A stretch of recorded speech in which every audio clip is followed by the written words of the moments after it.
Alam mo ba na ang mga blackout ang dahilan kung bakit naiiba ang mga Pilipino sa mall?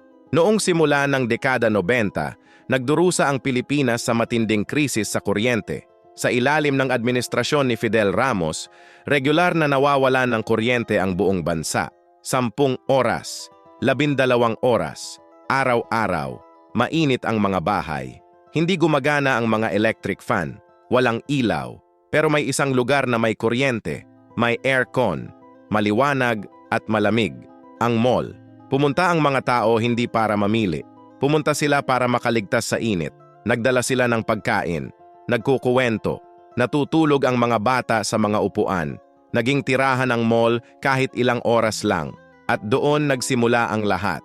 Ang henerasyon na lumaki sa panahon ng blackout ay hindi lumaki na ang mall ay bibilhan lang.